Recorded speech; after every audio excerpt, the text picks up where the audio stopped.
Who's on TV talking about defund the police? Who are black people supposed to call? Ghostbusters? Well, I guess we've established that Charles Barkley is a racist now. Either that or average people have woken up to the fact that ideas like abolishing the police are actually terrible and bad for black people. And it's a very sad and strange time we live in, because when Black Lives Matter was gaining traction after the death of George Floyd, everyone agreed, like, holy shit, we clearly need to fix all of the manifest problems in our justice system. But then it got to the point where saying all cops are bastards became the progressive position, strangely enough. And people wonder how we got here. Well, when a large portion of the population gets upset at, let's say, black athletes for kneeling during the national anthem, for exercising their First Amendment right, and at the same time refuse to acknowledge the legitimate points that Black Lives Matter has to offer, then it's no wonder that people who are pissed off feel they have no other options than to riot and say stupid shit like abolish the police. Abolish the police! And because I am not a sociopath, I do agree that Black Lives Matter. I think we are long past overdue for a conversation about how exactly this country has screwed over black people in every possible way, shape, and form, particularly as it relates to the war on drugs, which is the reason Breonna Taylor is dead, and it's the reason that we arbitrarily lock up so many young black men, and then blame the black community for having such high rates of fatherlessness. But just because I recognize that doesn't mean I'm going to blindly go along with whatever stupid ideas come out of the leaders in Black Lives Matter, which I don't even know if they are leaders because it's not a single cohesive movement. For example, Nikole Hannah-Jones, who is a major figure in Black Lives Matter, she's the founder of the 1619 Project, which is an educational initiative from the New York Times being taught in a lot of schools now. She is of the opinion that destroying property which can be replaced is not violence. What? Destroying property which can be replaced is not violence. I really hope she has more to say in this. So, yes, I think any reasonable person would say we shouldn't be destroying other people's property. Okay, thank God. But these are not reasonable times. Oh, never mind. Okay, so I guess if we live in unreasonable times, that absolves us of the responsibility we have to be reasonable. That kind of thinking leads to a situation in which someone like Nikole Hannah-Jones is now providing the intellectual cover for all of the cringy white Antifa and alt-right kids who crawl out of their parents' basements to go hijack these protests and turn them violent.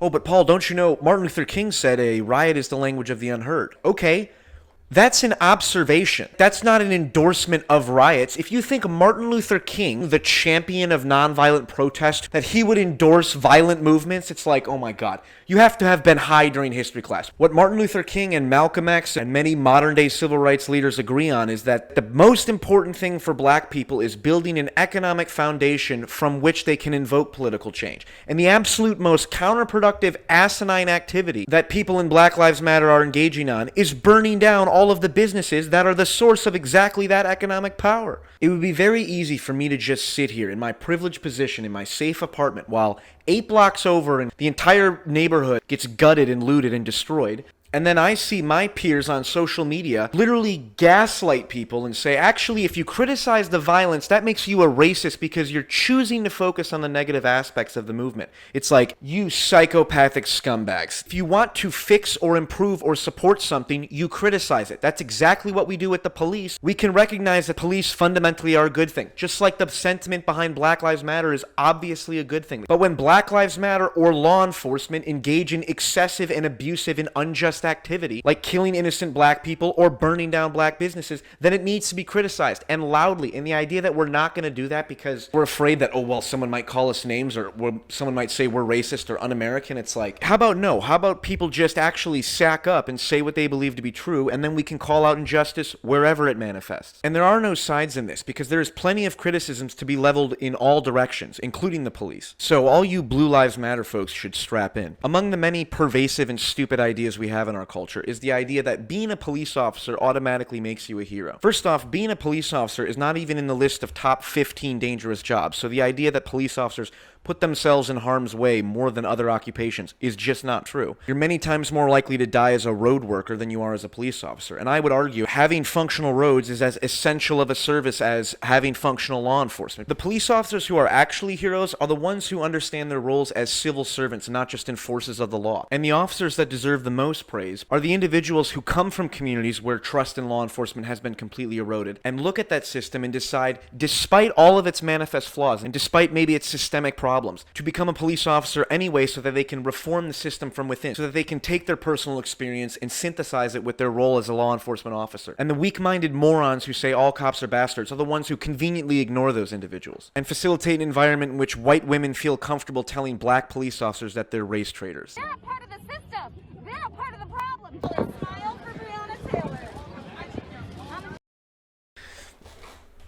Okay, I just rewatched everything I made, and I want to take it down a notch and make this final point because it's important. There are 3 concrete policies that I am in favor of that I think all of the conversations surrounding Black Lives Matter should be about. The first is ending the drug war, so we stop locking up black fathers. The fact that marijuana is still classified as a Schedule I drug alongside heroin by the DEA is the most obvious example of incompetent leadership that you can possibly have, and it disproportionately affects black people. The second policy is requiring mandatory body cams for all police officers at all times, because I am not interested in asking a police officer if I have his consent to record him before he attempts to abuse his power. And third is instituting a national registry for bad cops, so that corrupt, abusive police officers in one municipality don't just get a job 2 cities over and continue to abuse people there. To the degree that Black Lives Matter pushes for these policies, I, along with every reasonable person watching this video, am on board. As far as police unions go, they're a big problem. They protect bad officers, and it's not like I can't understand why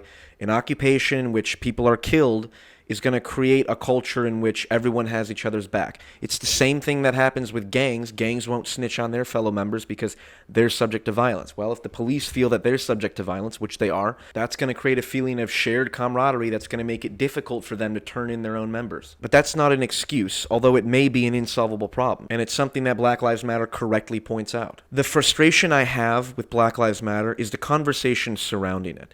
And, you know, I said in my first video that the issue I am most concerned with is the mental health crisis.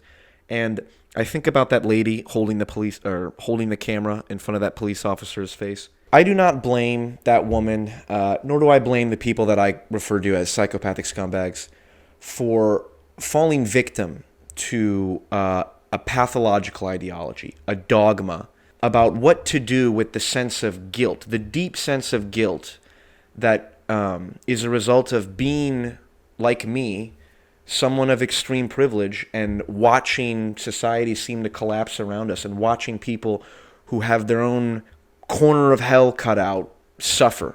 Because it is clear, certainly in the last few months, that things are bad. And we might want to think that things will resolve themselves on their own, but that's not how it works, right? We live in a democracy, which means that when society falls apart, that's on us. And it's a difficult position to be in to see the kind of malignant cancer that is eating away at our society, eating away at our democracy, eating away at our own personal lives, and to not necessarily know what to do about it. And it might be tempting to say, well, let's burn everything down in the hopes of killing that cancer. It might be tempting to just ignore it, but I don't think that those are the right answers. I think there's a much better pathway. And as a wise old Canadian likes to say, that pathway is standing up straight with your shoulders back, being precise in your speech, saying what you believe to be true, or at the very least, not lying. Because when we do that, we can operate from a position of strength. We can reconcile what's going on in the outside world with our own internal psychological structures and be able to differentiate fact from fiction and right from wrong. And for people of my age and my generation, it's like, yeah, now's the time we need to do that because because if you think that our leaders are going to do that, New Supreme Court Justice, radical left. Will you shut up, man? Listen, then all I can say is good fucking luck with that.